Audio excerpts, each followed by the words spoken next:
Hello, and welcome back to Tales from the Shadowlands. We've all walked past that one house, haven't we? The one at the end of the lane, with curtains that never twitch and a garden choked with weeds, its gate hanging from a single rusted hinge. The one the neighborhood kids tell ghost stories about, their voices dropping to fearful whispers as they dare each other to touch the peeling paint of the front door. But what if the stories were true? What if behind the grime-streaked windows and the silent, imposing facade, a house was keeping secrets? Secrets of love, of betrayal, and of a darkness that has seeped into the very foundations. Tonight, we invite you to step across the threshold of number 13, a house where the past is never truly buried, and the dead don't always rest in peace. This is Midnight Knocks at number 13, a house where secrets never sleep. If you enjoy tales of mystery and the supernatural, be sure to subscribe to our channel and ring that notification bell. You wouldn't want to miss what comes knocking in the dead of night. And now settle in as we begin our story. The atmospheric hum deepens slightly, and the sound of a key turning in an old, heavy lock is heard.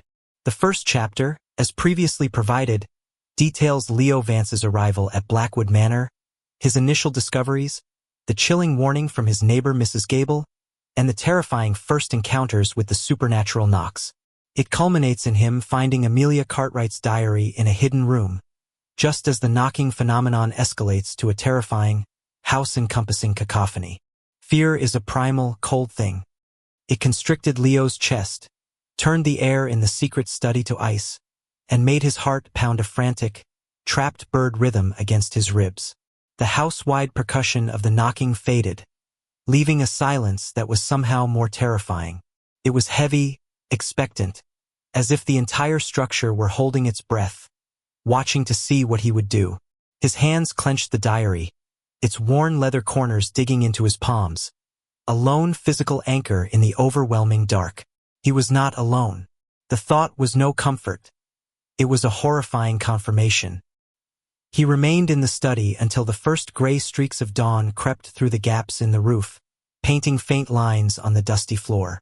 Only then, with the fragile armor of daylight, did he dare push aside the overturned chair and step out of his sanctuary. The house in the morning light looked tamer, merely an old, tired relic settling into its slumber. The horrifying chorus of knocks from the night before seemed like a fever dream, a vivid nightmare born of exhaustion and an overactive imagination. But Leo knew better. The fear he had felt was real. The diary in his hand was real. After brewing a pot of coffee so strong it was bitter on his camp stove, Leo sat on the dusty floor of the main parlor, the shrouded furniture surrounding him like a congregation of ghosts. He needed to understand. The academic curiosity that had driven his entire life was at war with the primal instinct for self-preservation that was screaming at him to flee. Curiosity won. He opened Amelia Cartwright's diary once more, determined to find answers within its brittle pages. Amelia's words became his window into the house's haunted past. He read of Alara's increasingly suffocating life under Thomas Blackwood's control. Thomas was not a physically brutal man, not at first. His cruelty was more insidious. He governed every aspect of Alara's existence. Her dresses, the books she read, the company she was permitted to keep. He loved her, Amelia wrote, but it was the love of a collector for his most prized possession, a love based on ownership, jealousy, and the fear of loss. July 19, 1898, Thomas flew into a quiet rage today. A young delivery boy smiled at Alara as he handed her the vegetables, and Alara, in her sweet way, smiled back. I saw Thomas's face darken from the parlor window. That evening, he lectured her for an hour, his voice low and menacing, accusing her of encouraging her lessers. Alara did not cry. She simply stood there, growing paler and smaller, until she looked like a porcelain statue, beautiful and ready to shatter. This house, which seemed a paradise, now feels like a gilded cage. As Leo read, the oddities began again, more subtle than the violent knocking. As he read about Amelia's favorite lavender perfume, a faint, unmistakable scent of dried lavender drifted through the air. So real he lifted his head, half expecting to see a woman's silhouette pass the doorway. He dismissed it as the power of suggestion. But then, as he read a passage where Amelia described hearing Alara weeping softly at night, he heard it. A faint, sorrowful sound, seeming to emanate from the very walls around him, like the trapped echo of an old grief. He shot to his feet, following the sound to the base of the grand staircase. It led him upward, toward the master suite, before fading back into silence. The fear returned, but this time it was tempered with something else. Compassion. These were not the malevolent phantoms of horror stories. These were the imprints of tragedy, psychic scars left on the fabric of the building. The spirit of the house was responding to the telling of its own story. He pressed on, delving deeper into the Blackwood tragedy. A new character emerged in the diary's pages. Arthur, the young gardener. Amelia described him as gentle and strong, with soil under his nails and sunshine in his smile. He was everything Thomas Blackwood was not. Arthur and Alara began speaking during the hours she spent in the garden, her only refuge from her husband's watchful eye. Their talk soon blossomed into a secret friendship, and then, inevitably, into something deeper. September 2nd, 1898. I saw them today, by the old rose trellis. Alara was laughing, a real, radiant laugh of the kind I have not seen since we arrived. Arthur had given her a single white rose, and for a moment, their hands touched. The spark that passed between them was undeniable. My heart ached for her illicit joy, but it trembled with fear, too. If Thomas were to discover. The presence in the house seemed to shift as Alara's forbidden love story unfolded. The heavy silence was now sometimes broken by indecipherable whispers, sounds like words caught on the wind, always just at the edge of Leo's hearing. He began to catch glimpses of movement in his peripheral Visiona shadow darting past a threshold, a darkness that seemed to detach itself from other shadows for a split second. One afternoon, while reading about Alara and Arthur meeting secretly in a crumbling gazebo at the far end of the garden, a sudden cold gust of wind swept through the locked library, rustling the pages of the diary. Outside, the day was still and calm, but inside, the wind had a purpose, flipping the pages until it settled on a crudely drawn map of the grounds Amelia had sketched. A spot was marked with a small X, with a note beside it, "Where she keeps his letters." Feeling as if he were being guided by an unseen hand, Leo took a pry bar and went to the corresponding spot in the library. It was a neglected corner behind a rotting armchair. Following Amelia's map, he pried at a floorboard that seemed slightly loose. Beneath it, in the dark, cobweb-filled space, sat a small, rusted tin box. His heart pounding, he carried it to the light. The lid groaned in protest as he opened it. Inside, nestled on a bed of what had once been dried flowers, was a small packet of letters, tied with a faded blue ribbon. The handwriting was strong and clear, utterly different from Amelia's looping script. He carefully unfolded the first one. "My dearest Alara," it began, "to see you in the garden today was to see the sun after a lifetime of winter. I know the risks we take, but a world without the sight of your smile is a risk not worth considering. I dream of a place for us, far from these dark walls, where you can laugh freely and the only thing that owns you is your own happiness. Be patient. Be brave. I am working on a way for us. Forever yours, Arthur." Leo sat on the floor, the letters spread around him, a tangible link to a love that had bloomed in the shadow of tyranny. As he read Arthur's words of hope and plans for escape, a profound sadness washed over him. He wasn't just an archivist anymore. He was a custodian of their story, the sole audience to a tragedy that had been silenced for over a century. That night, there were no knocks. Instead, a new sound filled the house. From the upper floor, near the master bedroom, came the soft, unmistakable sound of a woman humming a lullaby. It was a gentle, melancholic tune, filled with a deep and abiding sorrow. It wasn't frightening. It was heartbreaking. It was the sound of Alara, trapped in her gilded cage, humming to soothe a heart that was dreaming of freedom. Leo didn't try to find the source. He simply sat in the dark, listening, and for the first time, he felt like a guest in someone else's home, a home filled with a grief that had never been allowed to rest. The discovery of Arthur's letters changed everything. They transformed the story from a tale of oppression into a tale of desperate hope. Leo spent the next 2 days meticulously reading and cross-referencing them with Amelia's diary. Arthur wrote of saving his wages, of a small cottage he had secured in a distant county, of a life they could build together. Alara's spirit, which had seemed a passive, sorrowful presence, now felt infused with a quiet strength. The humming lullaby Leo heard each evening felt less like a lament and more like a mantra of endurance. The house, however, began to manifest a new energy. Alongside Alara's gentle sadness, a different presence started to make itself known. It was masculine, protective, and tinged with an earthy anger. It began with small things. A spade left on the porch would be found leaning against the library door. The scent of damp soil and crushed leaves would suddenly fill a room, overpowering the usual mustiness. One evening, as Leo stood by the grimy bay window looking out at the overgrown jungle of a garden, he saw it. For a fraction of a second, the figure of a young man in simple work clothes stood by the dead rose trellis, his form hazy and indistinct, before dissolving back into the twilight shadows. Leo knew it was Arthur. His was not a gentle spirit like Alara's. His was a restless energy, a ghost defined not by sorrow, but by an unfinished task. The diary confirmed the shift.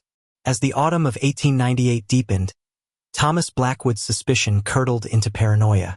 Amelia's entries became shorter, more frantic. October 11th, 1898, Thomas has forbidden Alara from the garden. He called it a place of unhealthy airs. But we both know the truth. He is trying to sever her last connection to happiness. He watches her constantly. His silence is more terrifying than his anger ever was. The house feels like it is shrinking, the walls closing in. October 20th, 1898, Arthur came to the kitchen door this evening, under the pretense of delivering firewood. He slipped me a note for Alara. It was one word: soon. Her hands trembled as she read it. There is a desperate hope in her eyes, but it is a fragile, fearful thing. I pray they are careful. Thomas's eyes missed nothing. The house seemed to be growing tense, mirroring the escalating drama in the diary. Doors would slam shut in empty hallways. The cold spots became more frequent and intense. Leo started to feel the oppressive sensation of being watched again, but it was different from before. It was the cold, calculating gaze he imagined belonged to Thomas Blackwood, the master of the house, the jealous jailer. The breaking point came on a storm-lashed night a week after Leo found the letters. The wind howled around the eaves of the manor, and rain lashed against the windows like handfuls of gravel. The house groaned under the assault, its ancient timbers creaking. Leo was in the kitchen, reading the final, terrifying entries of the diary by the light of a lantern, the power having flickered out. Amelia described the night Alara and Arthur planned to escape. Everything was set. Alara was to slip out after midnight to meet him by the garden gate. Amelia was to create a diversion. The entry was filled with a breathless mix of terror and excitement. November 4th, 1898, tonight is the night. My heart is a drum in my chest. Alara is pale but resolute. She wears a simple traveling cloak over her nightgown. I have never been more proud of her, nor more terrified for her. May God grant them speed and silence. May they find their cottage and their son. As Leo read those words, a deafening crash of thunder shook the house to its foundations. At the exact same moment, every light in the house, which had been dead for an hour, flashed on at once, blazing with an unnatural intensity before plunging him back into darkness. His heart leaped into his throat, and then the knocking began. But this was not Alara's sorrowful humming or Amelia's whispering guidance. This was a frantic, violent, desperate pounding, not on his bedroom door, but on the heavy back door that led to the garden. Bang, bang, bang, bang. It was the sound of a fist hammering against thick oak, a sound of pure, unrestrained panic. It was the sound of someone trying to break in. Leo froze, the diary slipping from his fingers. The wind and rain were loud, but this sound cut through the storm, raw and immediate. He knew, with a certainty that chilled him to the bone, that he was hearing Arthur's ghost, reliving that final, fateful night, hammering on the door, trying to get to Alara. Then, from upstairs, came a different sound. A woman's single, piercing shriek of terror, cut off abruptly. It was followed by the heavy, thudding sound of a struggle, and then, silence. A silence more profound and terrible than the storm outside. The knocking at the back door stopped. Leo was paralyzed by a fear so absolute it felt like a physical weight. He was no longer a reader, an observer. He was a witness. The house was not just replaying sounds. It was replaying a memory, a moment of unspeakable violence. He stumbled back from the table, his lantern casting wild, dancing shadows across the kitchen. He had to know what happened next. His hands shaking so violently he could barely hold the flashlight steady. He retrieved the diary. There was only one entry left. The handwriting was nearly illegible, scrawled across the page with a shaking hand. November 5th, 1898, he found out. God help us, he found out. He was waiting for her. I heard her scream. I tried to go to her, but he locked me in my room. All night I heard him, in the garden, digging. The sound went on for hours. This morning he let me out. He said Alara is gone. He said she ran away with the gardener, shamed us all. He is lying. His boots are caked in mud and there are scratches on his hands. He looks at me and I see nothing behind his eyes. He knows that I know. He will not let me leave this house. I must hide this book. The truth is in the garden, in the cold earth beneath her roses, where nothing will grow again. He is coming for me now. I can hear his footsteps in the hall. The entry ended there, the pen trailing off into a long, spidery scratch of ink. Amelia never finished. The truth was not in the diary, but in the garden. The knocking was not a plea for entry, but an eternal accusation. Arthur wasn't trying to get in to save Alara. He was trying to get to her killer. And Leo now knew with sickening certainty that he was sharing a house not only with the victims, but with the murderer himself. The cold, watching presence of Thomas Blackwood suddenly felt very, very close. The final, frantic entry of the diary hung in the air like a death sentence. Amelia's last words echoed in Leo's mind. The truth is in the garden, in the cold earth beneath her roses, where nothing will grow again. He thought back to his first conversation with Mrs. Gable. She had mentioned it, a casual observation he had dismissed at the time. Oddest thing, she'd said. My roses do beautifully, but that one patch in the old manor garden, dead as a doornail, has been for as long as anyone can remember. Like the soil itself is cursed. It wasn't cursed. It was a grave. The storm had passed, leaving behind a world washed clean and eerily silent. A watery dawn seeped through the kitchen window. The malevolent energy of the previous night had receded, but the house now felt different. It was watchful, coiled, holding its breath. The ghost of Thomas Blackwood was no longer a passive observer. Leo had unearthed his secret, and the house, which had been Thomas's fortress and his prison, now felt like a trap. Driven by a desperate need for resolution, for justice for the spirits he now considered his companions, Leo found a heavy spade in a crumbling garden shed. As he stepped outside, the air was cool and damp. The garden was a wreck, a tangled mess of thorns and weeds, but his eyes were drawn immediately to the spot Mrs. Gable had described. It was a perfect rectangle of barren earth, roughly 6 feet by 8 feet, in what was once the center of a formal rose garden. While weeds and brambles choked the rest of the landscape, this patch remained stubbornly bare. Not a single blade of grass grew there. The soil was dark and compacted, as if poisoned from below. Leo took a deep breath and plunged the spade into the earth. The digging was hard work. The ground was packed tight, webbed with old, dead roots. For the first hour, nothing happened. The house stood silent behind him, its windows like vacant eyes. But as the sun climbed higher, he began to feel it again. The intense, cold pressure of being watched. It was a palpable force, a wave of malice that rolled out from the house, seeking to push him away. The air grew heavy, and a chill that had nothing to do with the morning temperature settled over him. He ignored it, focusing on the rhythm of his work. Drive the spade, lift the earth, toss it aside. He was digging not just through dirt, but through time, trying to unearth a crime that had been silenced for over a century. Around noon, his spade struck something with a dull, hollow thunk. It wasn't a rock. His heart hammered in his chest. He dropped to his knees and began to dig carefully with his hands, scraping away the loose soil. His fingers brushed against something hard and smooth. Wood. He cleared more earth, revealing the rotted, splintered lid of a wooden crate. A simple packing crate, large enough for. A wave of nausea hit him. He didn't want to open it, but he knew he had to. Using the edge of the spade, he pried at the lid. The rotten wood splintered and gave way. Inside, there was only darkness and the faint, sweet, cloying smell of decay. He recoiled for a moment, then forced himself to look. It wasn't a body. It was a collection of personal effects. A woman's dresses, a small book of poetry, a silver-backed hairbrush. It was Alara's trunk, packed for her escape. Thomas hadn't just murdered them. He had buried the very evidence of their hope. As Leo stared into the pathetic grave of a life that was never lived, the house began to fight back. A window on the second floor slammed shut with a crack that echoed like a gunshot.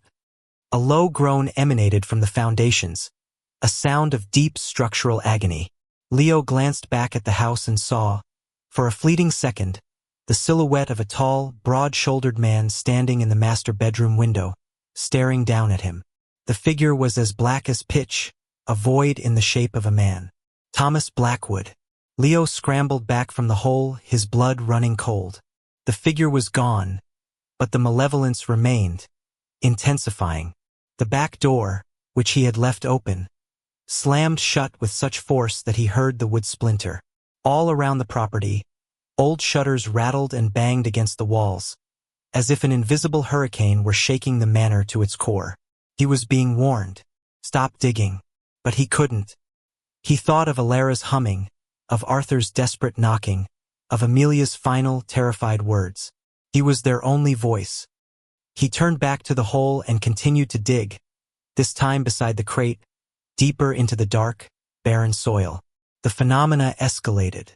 A furious, whispering wind whipped around him, confined only to the small patch of the garden where he worked. It tore at his clothes and threw dirt in his eyes, murmuring what sounded like a single, enraged word, "Mine!" He dug faster, driven by a mixture of terror and adrenaline. Then his spade struck something else. This time, the sound was sharper, a sickening click. He reached into the loose earth and his fingers closed around something hard, curved, and unervingly familiar. He pulled it out. It was a human bone, piece of a rib cage. At that moment, the house unleashed its full fury. A terrifying, guttural roar of pure rage erupted from the building itself, a sound of grinding stone and tearing wood. It was the architectural death scream of a tyrant whose tomb was being violated. Leo threw himself back as the ground beneath his feet trembled.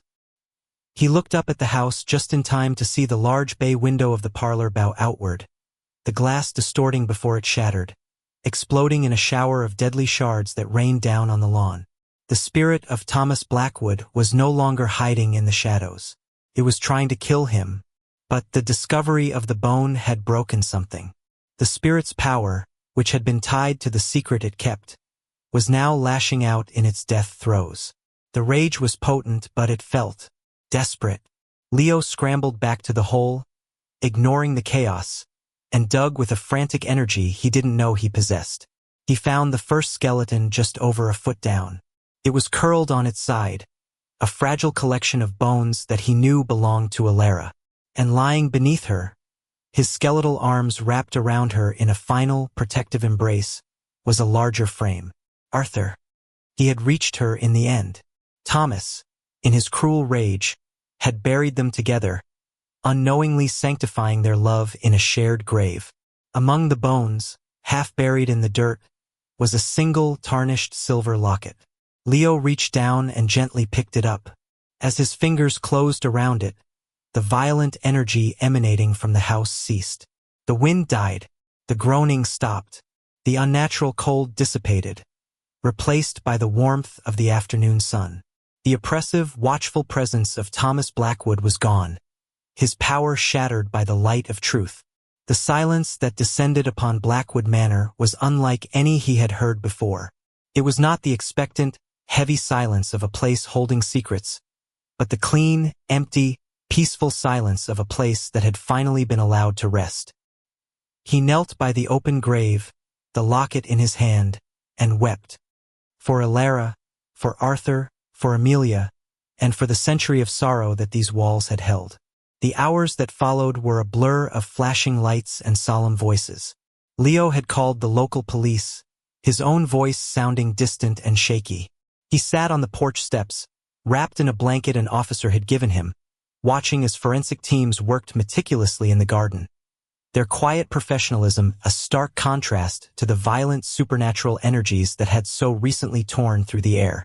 The story of what he told them was a heavily edited version of the truth. He spoke of historical research, of suspicious architectural anomalies, of a hunch based on the house's local legends. He left out the ghostly whispers, the phantom knocks, and the rage of a murderous spirit. They wouldn't have believed him, but they didn't need to. The bones in the garden told the story well enough. The discovery at number 13 became a local sensation. The tale of the long-lost lovers, Alara Cartwright and Arthur the gardener, murdered by the jealous industrialist Thomas Blackwood, was pieced together from historical records, Amelia's diary, which Leo presented as a lucky find during his clearing of the library, and the forensic evidence from the grave. Amelia, it was presumed, had met a similar fate, though her body was never found. Thomas Blackwood had lived out his days in the house, a wealthy and respected man, dying of a heart attack 2 decades later, his terrible secret kept safe by the earth and the silence of his home. The house itself seemed to exhale, with the remains of Alara and Arthur removed for a proper burial, and the truth of their fate revealed to the world. The oppressive atmosphere that had clung to the manor for over a century simply evaporated. The deep, pervasive cold spots were gone. The feeling of being watched vanished. The doors stayed shut, and the nights were filled only with the natural creaks of an old house settling. Leo stayed, his resolve to restore the manor now stronger than ever. It was no longer just an architectural project. It was a memorial. He worked with a renewed sense of purpose, feeling not like an intruder, but a welcome guest. Sometimes, in the quiet afternoons, he would feel a gentle, passing warmth in a room, or catch the faintest scent of lavender or fresh-plowed earth on the air. He knew it was them, Alara and Arthur. Their restless energies calmed, now just peaceful echoes in the place they had once known. The midnight knocks never returned. A few weeks after the discovery, on a clear, crisp autumn morning, Leo was in the garden, clearing the last of the brambles from the empty grave site, planning to turn it into a memorial garden. He looked up toward the house and his breath caught in his throat. Standing on the lawn, near the old rose trellis, were 2 figures. They were faint, translucent, shimmering in the morning light like heat haze. One was a woman in a simple dress, her hair long and fair. The other was a tall young man in work clothes, his hand gently holding hers. They were not looking at the house, but at him. They smiled smiles of profound peace and gratitude, and then, slowly, they faded, dissolving into the bright morning sun until nothing was left but the light itself. He never saw them again, but he knew they were free. One last task remained. He went back to the hidden study, Amelia's sanctuary. The room no longer felt fearful or cold, felt quiet and still. He stood in the center of the room and spoke to the silence. "Amelia," he said softly, "it's over. They're at peace. The world knows what he did. Thank you." A soft, gentle breeze, seeming to come from nowhere, stirred the dust at his feet and brushed against his cheek like a fond farewell. And for the first and only time, he heard a clear, distinct voice whisper directly in his ear, a voice as soft as rustling pages. "Thank you." Months turned into a year. The restoration of Blackwood Manor was slow but steady. Sunlight now streamed through clean, sparkling windows, illuminating polished wood floors and freshly painted walls. The garden, once a chaotic jungle, was now a beautiful, tranquil space, filled with lavender, larkspur, and, in the very center where the grave had been, a magnificent bed of pure white roses. Leo's book was nearly finished. It wasn't just the history of a building's architecture, but the story of the souls who had inhabited it. He had not just restored a house, he had redeemed it. He placed the final touch himself. Beside the newly painted front door of number 13, he mounted a small, elegant brass plaque. It read, Blackwood Manor restored in memory of Alara Cartwright, Arthur Moore, and Amelia Cartwright. A house where secrets no longer sleep. He stepped back, looking up at the house. It no longer loomed. It stood proud. It was not a place of ghosts and sorrow, but a testament to a love that was stronger than hate, and a truth that, even after a century of silence, had finally refused to be buried. The house was at peace, its long, dark midnight finally over. And as Leo turned the new, shining key in the lock, he felt, for the first time, truly and completely, at home.